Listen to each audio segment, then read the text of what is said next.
David stumbled to his car in a daze. The last couple of hours were a complete blur.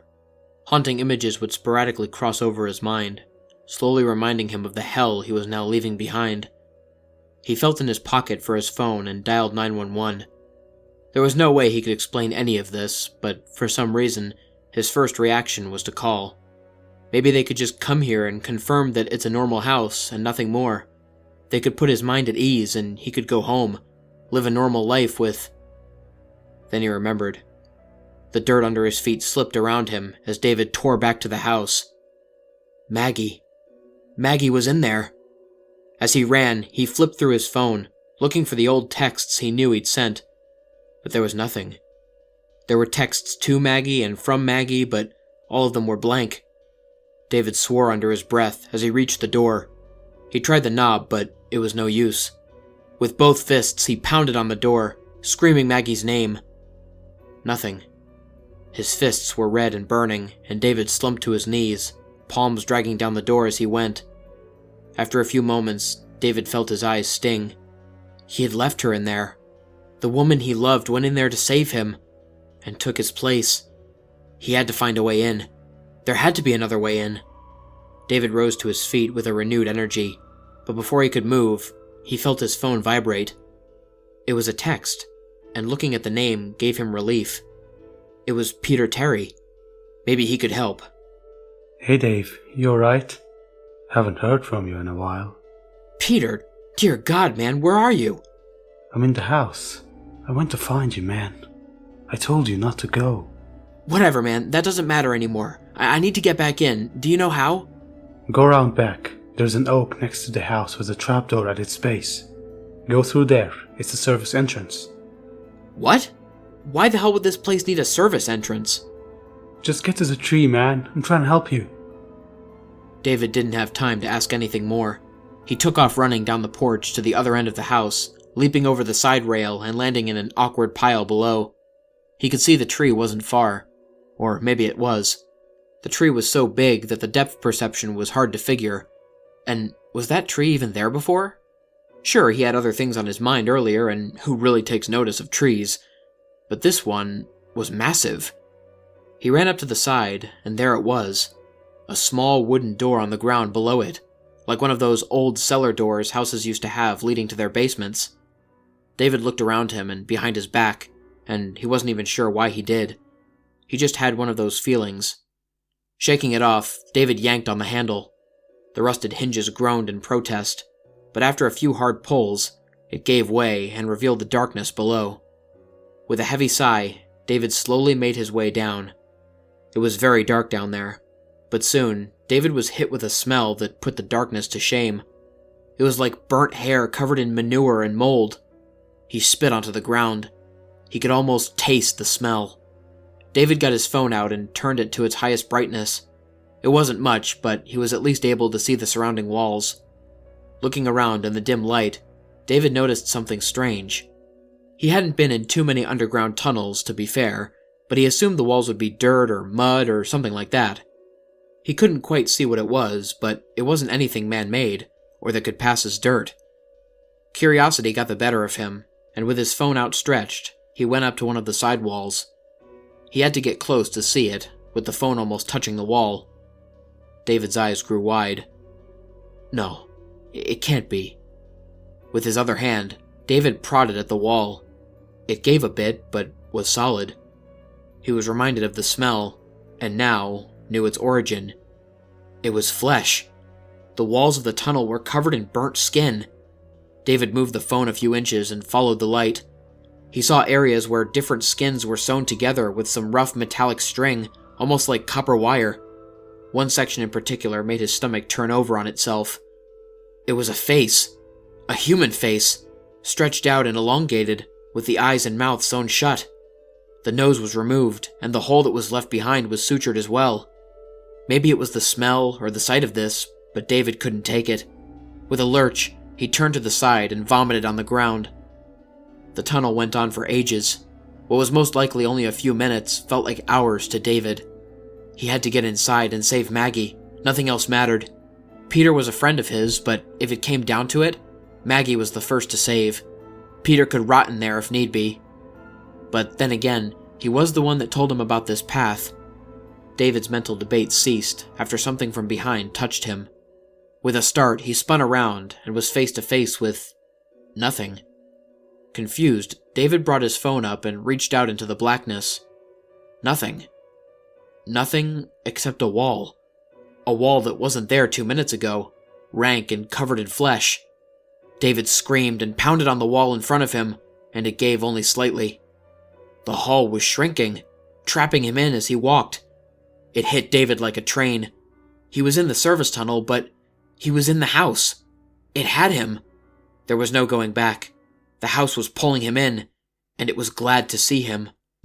Earlier, this may have fazed David more than it did at that moment, but there, in that hell of a tunnel, David barely flinched. He had seen what this place was capable of. He had witnessed some of the most sanity-testing experiences imaginable. He'd seen it all, or at least, that's what he thought. As he walked, David could now hear the tunnel shrinking in from behind. The grinding, sloshing noise of flesh twisting on itself to seal him in made him feel sick again, but he only sped up his walking. After a moment, he heard something that made him stop dead in his tracks. It was a voice, a girl's voice, and it wasn't Maggie's. Why did you come back? Why did you come back? David stood there, frozen. The voice seemed to come from everywhere. Why did you come back? Why? The screaming was getting closer, and David braced himself against the back wall. Soon, he heard the thudding footsteps of someone running towards him. And then he saw her. A girl, no older than 13, running up to him, yelling her constant question. David was too stunned to react, short of just standing there. The girl ran up to him and began pounding on his chest with her fists. Hard at first, but then weakening, like a spoiled girl hitting the ground when she doesn't get her way. Why, David? Why did you come back? The girl slumped to her knees in front of him, with one final hit against his leg. David stood there in shock, hands slightly raised and tense. His fear began to ease out of him. She clearly wasn't a threat, and didn't seem to be a ghost or anything.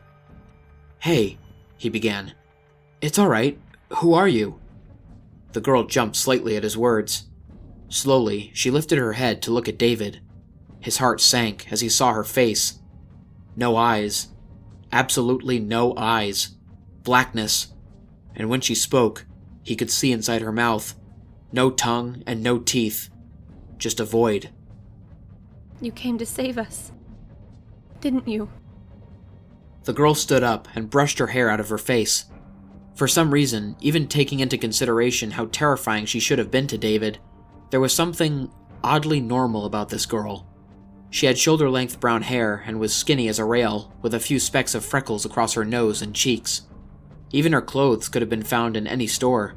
Black tank top and jeans tucked into black-red boots. She was older than he first thought as well, closer to 16, if she even had an age. A hum from behind them startled them both, and dragged David back into his current situation. We have to go, she said. Now. The girl grabbed his hand and took off. Surprised, David followed and nearly dropped his phone. He tried to hold it up as far as he could to light the way. No need. The girl raised her free hand in front of her as she spoke.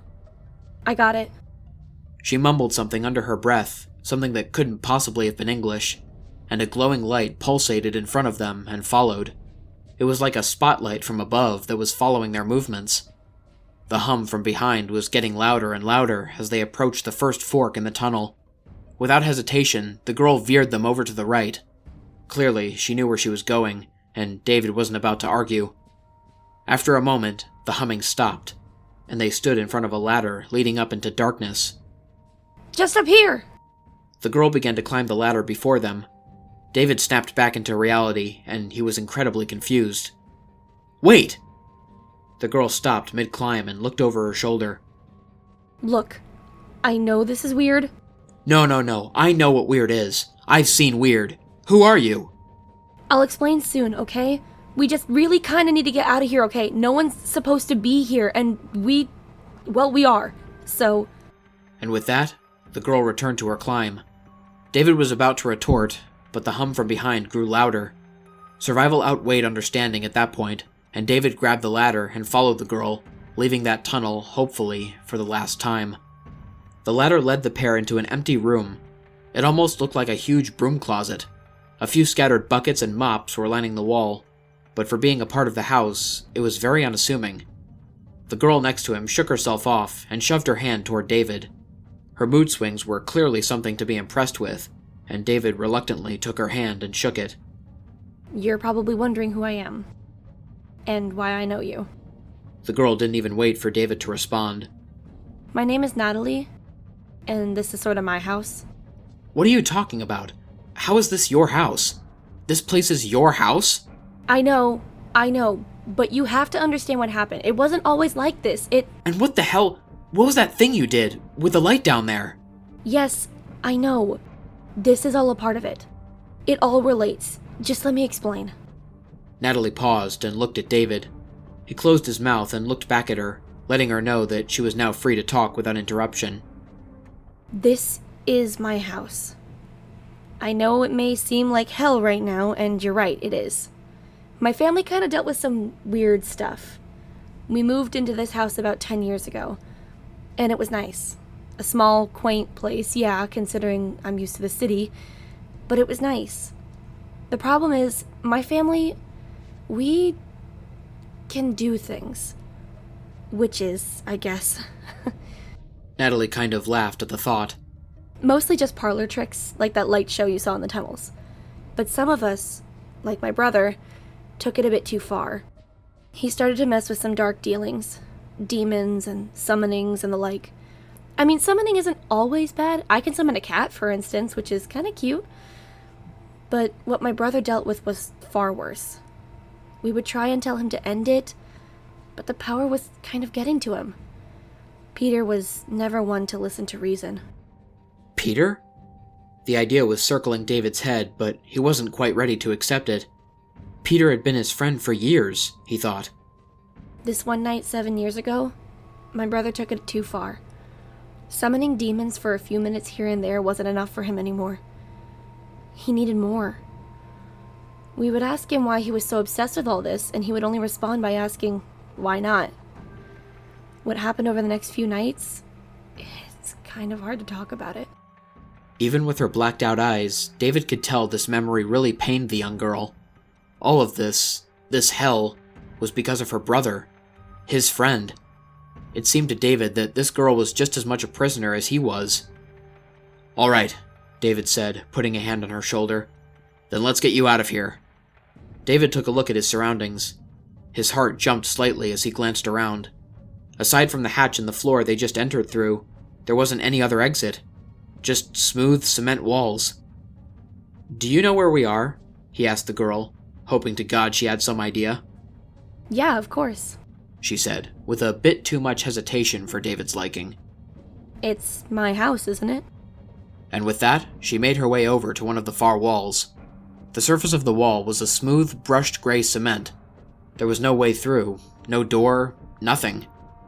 Natalie reached into her pocket and took out what looked to be a small piece of artist's charcoal. She pressed it to the wall and began to draw a long, swooping line about 3 feet in length. Line after line followed, and David watched in awe as the girl stood back and admired her work. David had never seen anything like it outside of fantasy movies. It was like a yin and yang symbol mixed with a pentagram mixed with a child's doodle. Natalie placed the charcoal back into her pocket and ran her fingers through her hair. After a moment of silence, she raised her hand and placed her right palm against the symbol, resting 2 fingers against her temple with the other. At first, David thought she was speaking to him, but then realized that she was chanting her weird language again. Soon, the symbol seemed to be vibrating, and David watched on as it began to steadily glow a deep purple. Natalie smiled to herself as she felt the wall shake before it split in 2. I've always loved doing that.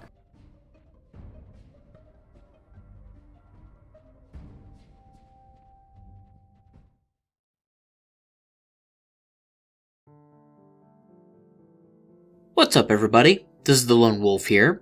I hope you guys enjoyed listening to part 3 of NoEnd House. Special thanks to Detective Creepypasta for playing the role of Peter Terry once again, and Ms. Creeypth for playing the role of Natalie. There will be links to both of my guests' channels in the description below for anybody who wants to check out more of their work. Anyways, if you guys liked the video, please feel free to like, share, and subscribe, especially those of you new to my channel. Hit the bell for notifications and join the Lone Wolf Pack. If anybody wishes to reach out to me regarding personal stories, recommendations, advice about the channel, future collaborations, or just to say hi, there will be links to all of my social media platforms in the description below.